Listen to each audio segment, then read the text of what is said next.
Thanks, everybody, for being here. Exciting week for us here coming up. One of the first goals that we set out, for this team was to make sure that we took care of business at home, and we're able to have a chance to win every game at home. With all the good things that we did last year, that was one of the things that we didn't get done. We dropped one here, and it's very, very important to us, going here into this final home game here against Kansas, that we accomplished that. We've had to win some tough ones here, including the one last week, and so that's a big point of emphasis. And obviously, too, with it being this team's last time in the stadium, a lot of these seniors' last game here on Owen Field, it's just very, very, very important to us to finish this thing off the right way. And we know that we've got a lot of goals in front of us, all of which are still right there at the doorstep for us. Obvious improvements that have got to be made, that we're excited about taking some of those steps this week. But that's really our main focus right now is playing our best against Kansas, correcting some of the mistakes that we need to correct, and having a great last showing here in Norman. Injury-wise, looking fairly positive, I would say, from the game the other day. I haven't seen the guys yet, but I don't think anything too serious or as of note right now. So I think positives in that respect, and team's good. They're excited about the position we're in. A lot of teams right now love to be 9-1 with every single goal in front of them, like this team has. So looking forward to this week. This will be a big step, and we need to go play well against Kansas. Lincoln, national signing date's a little bit more than a month away. Do you want to have your new defensive coordinator here by then, and is it important for the recruits to know who it's going to be? We'll see how that all plays out. I haven't made any decisions on what we're going to do there or not. My focus was, after we made the change, that we were going to get through this back half of the season and see where we're at. I don't know what we'll do. I wouldn't commit that we're going to bring in anybody different right now or not. It's 1 week at a time and trying to win a championship right now. Lincoln, it's easy to look at the back end when a cornerback gets burned or something like that, but are you getting the pass rush that you really think you can get out of this group yet? It's been good.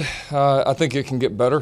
Thought there was a few times the other night where we could have been better, and a couple times that we did get there that the guy just made some outstanding plays too. And so no, it takes all 11. There's no doubt. Great pass rush helps coverage. Great coverage helps pass rush. And so we're looking at the mistakes that we made the other night as a whole.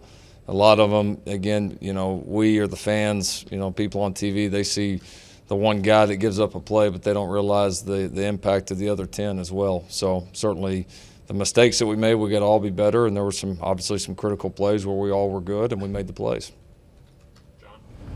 Lincoln, Bob used to talk all the time about complementary football.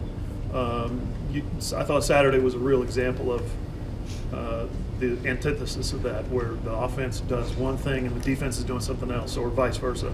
How close are you guys to playing what you would consider complementary football? I don't think far off. I mean, it's the margins are slim there. There were so many times where we were extremely close to doing it, whether we, have a chance to separate offensively, get a drive going, and then had a penalty or stall out. Several times defensively where we're getting ready to get a stop, get them to a 3rd and long, getting ready to get it back. We've been moving the ball all well. You think you're going to separate, and then we give up a big play on 3rd and long. So I don't think we're far away. And the one positive, not the one positive, one of the many positives I would say is the time in the game that we played the best complementary football was at the end, and when it mattered the most. So it's a thin line, especially against good football teams. So we know we're capable of separating on people, and obviously we want to be able to do that. But at the end of the day, we want to win, and we're doing that right now. Yeah, Lincoln, you said you're close, but it sure seems like, unless you're playing Kansas State or TCU, the two worst offenses in the league, that the defense is pretty much in disarray. Do you just need a new culture, totally, just new schemes, new players, new coaches, new everything, just sort of start over on defense in the offseason? I'm not talking about now, but in the offseason. I'd say kind of the same answer I had before. I don't know. Being 9-1's disarray, then that's, we'll define it what it is. Our defense has had a hand in winning all the 9 games that we've had this year. Are there areas that we need to improve? Yes, I'm not looking the other way, but at the same time, we got a team that's very capable of winning a championship right now. So our focus right now is getting better and putting ourselves in position to do that, which we've done up to this point this season. One of the problems is, every defense in the Big 12 struggles because of the offense, but up until the recent past, you guys were not really a great defense compared to nationally. Now you're dropping to the bottom of the Big 12 in terms of numbers and how often you stop the other team. Is that a concern that, that even just going against Big 12 standards, you're falling defensively? There's a lot of factors that go into that. By Big 12 standards, we're winning a bunch of games, so I know that. So you can put all those stats every which way you want. Go look up the Big 12 records in the last 4 years of teams and, tell me which one you would rather be. Bob. It's been four games now. What have you seen from Bob Diaco, and what have you seen in terms of the development of outside backers with him leading the charge? Yeah, it's been a little bit of a moving target. We played with Ryan.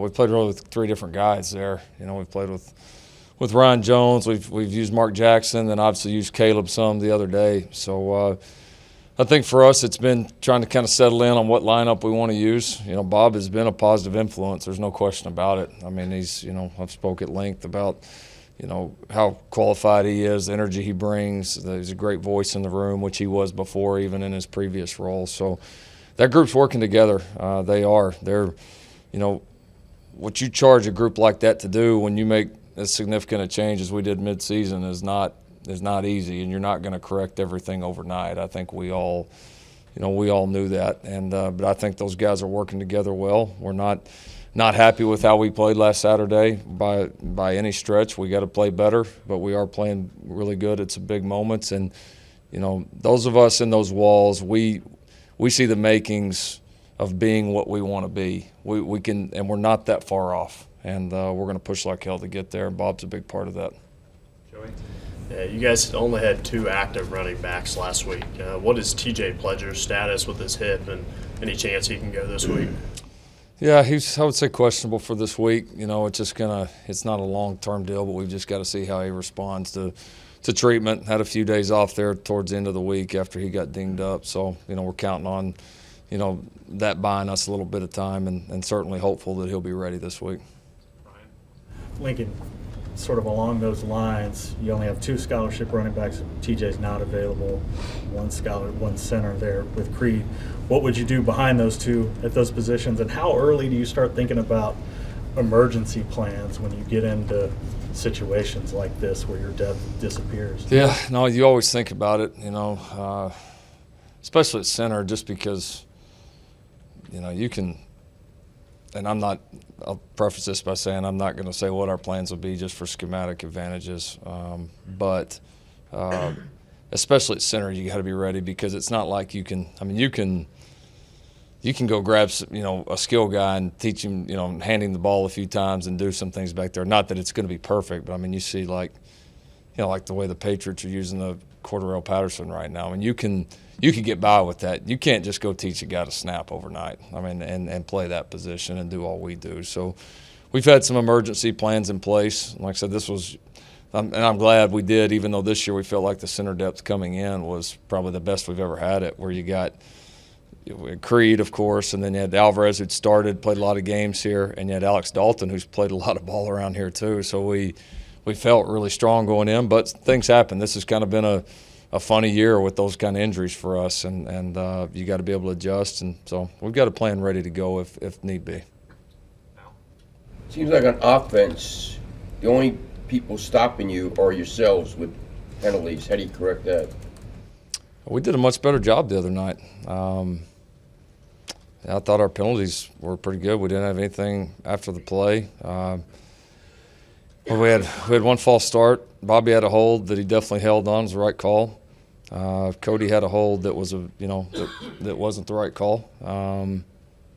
I think that was the only penalties we had, maybe off the top of my head. Oh, we had some delayed games, yeah, which were on me. So yeah, there's some little things we got to do, getting the plays in faster at times. But I thought our guys, as far as how we executed with penalties, was better. But I would agree with you. There's still a few too many times that we shoot ourselves in the foot. That there's still a lot of room for improvement, certainly on that side of the ball right now. When you arrived in 2015, Carson Meyer was a redshirt freshman.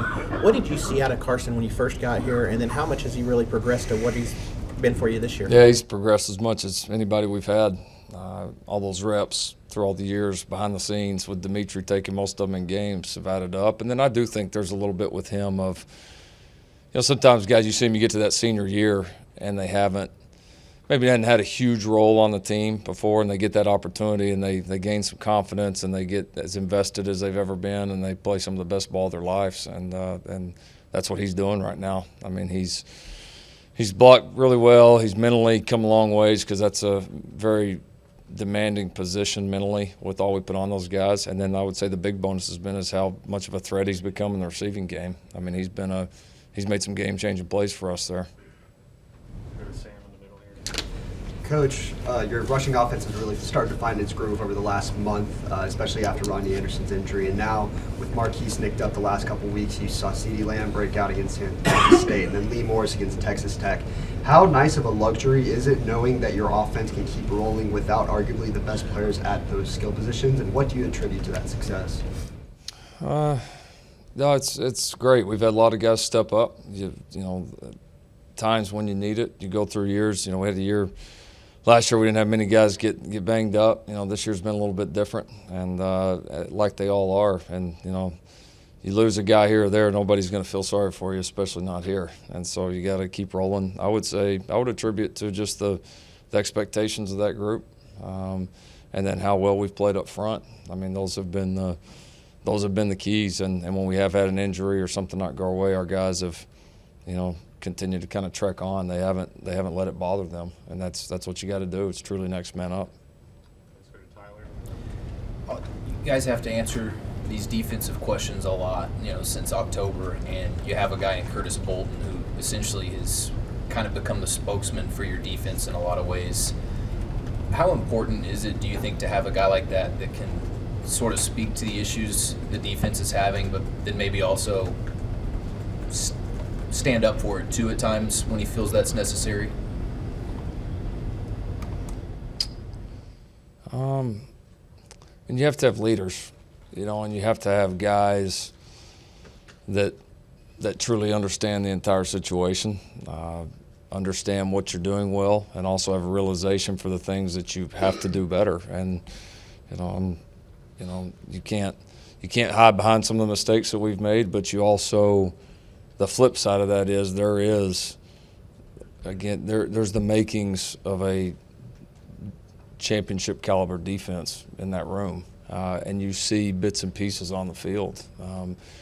It's part of the reason we made the change in the first place halfway through, is we felt like there was a little bit more in there, and we needed to find a way to get it out. So, we'll look back again. Right now we're in the middle of it. I think everybody's wanting to look back and, since the change, what's been positive, what's been negative. There's been plenty of both, but the success or non-success of it's going to be determined when this season's over, not right now. I mean, we're in the middle of it. We're in the middle of a championship hunt race. You do need leaders that can help push you through, because you're going to have ups and downs. I mean, I think everybody remembers we had a shootout against Oklahoma State last year up there, and everybody's saying this or that. We were probably one snap away from playing in the national championship game. So that one turned out. I mean, we're right there on the doorstep of being where we want to be. We got to continue to improve and push through, and you need leaders like Curtis and the rest of our guys that understand, have a realization of, here's the things we got to do better. Here is also, the sky's not falling. There's a lot of things we're doing well. We've got to keep building on that and be ready to play our best ball here at the end. And so that's what we're all pushing towards. Yeah, Coach, over 300 yards rushing, 300 yards passing, 3 straight games. Is that ultimately what you want this offense to look like, to have that kind of balance? I mean, I want it to be able to, if if that's what we're presented defensively, if that's what we feel like is going to give us the best chance to win and score points. And so, not everybody gives you that all the time, but you've got to be able to do both. Certainly, you got to have answers for the ways people try to attack you, and we've had some good answers here the last few weeks. Jason. Yeah, Lincoln. The fumble Saturday obviously was a big moment in the game, but first fumble I think on defense that you've had this season.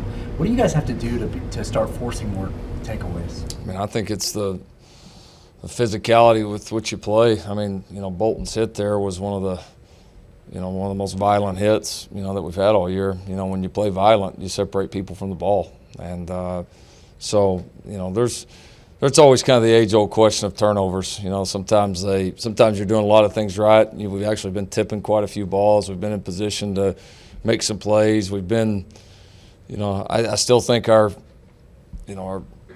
big rush of turnovers is coming. I really do, because we've been kind of right on the doorstep of a bunch of them here, especially in the last 3 or 4 weeks. And but you've got to, when you get a chance to make the plays, you got to make them. And then I think physicality. I mean, whether it's ripping the ball away, knocking the ball out like Curtis did, your physicality shows up, and something we're going to have more of here as the last few come up. Caleb got his most extensive playing time of the year on Saturday. Talk about that decision and what you hope to get out of Caleb. I guess he was playing the will on Saturday. Yeah, just game plan wise, it just made the most sense for us. We wanted to play a little bit bigger, and felt like it was the right time to do it. Some of it's been the progression of Deshaun White, also and Brian Meade inside right now. Those guys are kind of probably a little more comfortable there. Something were to happen to Curtis or to Kenneth, and it just, like I said, as our guys looked at the plan, they felt like getting Caleb on the field against that group was the best thing to do. And Caleb did well. He played. He was. He graded out one of our highest defenders. So pretty proud to see Caleb kind of make that transition. Went out and played Sam. Hadn't played Sam in a couple of months, other than a few practice shots here and there. So for him to be able to go do that and play at a high level, on kind of a week's notice was pretty impressive. Lincoln, you talked about the offensive line depth and shuffling pieces around. How critical has Drew Samia been to that over the last few years? And obviously he's played a lot of guard, but he played tackle and could do some other things for you. Yeah, he's been one of our most valuable guys. Never really was a tackle, but did it because out of necessity early in his career, and then has made the move to guard. I've been really proud of him. I mean, he is really playing the best ball of his career, and he's, as we all know, he's he's up there as far as career starts of anybody that's ever played here. But what he's been able to do has been it's been awesome, especially this year. He's always been intense, focused, physical kid. He's added a lot of control into his game too. And in the past, he would at times get in trouble because he would get out of control, almost over-aggressive. And he's really settled in. I mean, he's playing at elite level right now. He brings confidence, continuity, attitude. He's just, for a guy that already played a bunch of ball coming into his senior year, some guys kind of level off that point. He has really taken that next step as a senior. So really, really proud of him.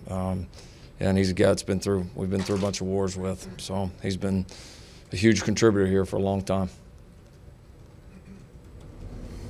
Jake. Yeah, Lincoln, it was 2 or 3 weeks ago you were asked about coaching in the NFL, and I think you gave an honest answer about love coaching at OU, love coaching college football. What specifically do you love about coaching in college football, and then specifically here at OU? I like the age, of the guys that I'm coaching. They're still kind of in that, still kind of call it that hot zone where they're still growing. They're kind of learning to become men at this point, but there's still a lot of growth that's got to happen, in these years. And so I enjoy that part of it. And I like the X's and O's of the game, certainly, but I do enjoy at this level the different hats you have to wear, especially in this role as a head coach. I enjoy getting out and recruiting. I enjoy talking to these guys even about their academics, about things that are going on in their lives that you don't necessarily have at other levels. There's just a lot more going on, a lot more growth, a lot more important things that are going to shape the rest of their lives, and it's kind of all yet to be determined for these guys. And so, kind of like being a part of that process with them. And I like the vibe of college ball. I do. The way it's set up, the rivalries, I just think the sport is in such a great place right now. I love being a part of it. I always have. As far as OU, the place gave me a chance, gave me 2 chances. I love the fact that we're invested here. I love the fact that we have things that we need to be very, very successful. I love the fact that people care about our program. It's been nationally relevant for a long time. That people are invested in it, that former players come back, that it means how much it means to this community, this state. There's not a better job anywhere else.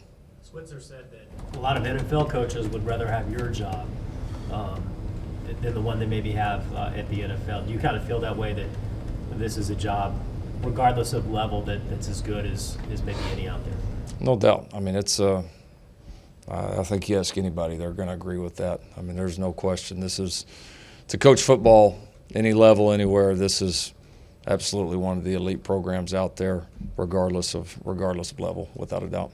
Last thing from me, you kind of see, with Baker, the success that he's had, and the more they've sort of tailored their offense to fit what he did here at OU. Do you feel like NFL teams, and I know you've met with coaches from that level of bunch, are incorporating more college concepts, that the X's and O's have become a little bit more conflated than maybe they ever were in the past? Absolutely. Yeah, I don't think anybody would argue with that either. Anybody that watches it, there's no doubt the NFL game has certainly trended more towards what you see on Saturdays for a lot of different reasons. We can all debate those back and forth, but it's certainly, the games look a lot closer than they did 5 years ago, without a doubt. We're going to end a little bit earlier than usual today. Time for 2 more. John? How much would you estimate that you get to watch NFL on Sundays? Very little. As a play caller, are you interested in what those guys are doing? Someone who diagrams offense, are you interested in what McVay does, or Peterson or Nagy? At times. No, there's certain people when I get a chance I do, but not normally much on Sundays. We're normally pretty busy with recruits and getting game behind you and getting on to the next one. So occasionally peek at it later in the week when I can. Quick follow then. How possible is it to take what the NFL does defensively and apply it to your principles here? Oh, it's a broad question. There's always things from people that are playing at a high level that you can look at and take. Sometimes it's something broad, like how they organize, how they structure. Sometimes it's something very small, as far as a small technique or something scheme-wise. But I think you can learn from anybody. I think you can watch really good high school teams play with really good coaches and learn. I've taken things offensively from high school coaches, without a doubt. If it's good, I don't think it really matters what level it is. So I think as any coach, you're always trying to learn and trying to find ways to put your guys in position to succeed more. Yeah, Lincoln, we haven't asked you about Kansas. What can you tell us about the Jayhawks?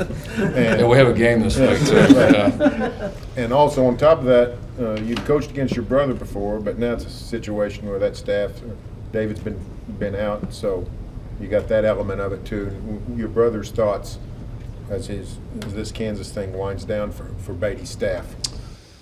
Kansas, going back and looking at them, I think the things I would say that stand out, offensively would be the receiver. Sims is, number 11 is electric, and this will be – he's just kind of one of those years in the league where everybody's got 1 or 2 really, really good receivers, and Kansas is no different. We've played against this kid for a while, but I think he's phenomenal. And then the young running back, I think, has kind of been a little bit of a difference maker for him too. Kid's really playing well. Very elusive. They're using him a lot in the throw game as well. So, those are 2 guys right off the top that you're going to have to control.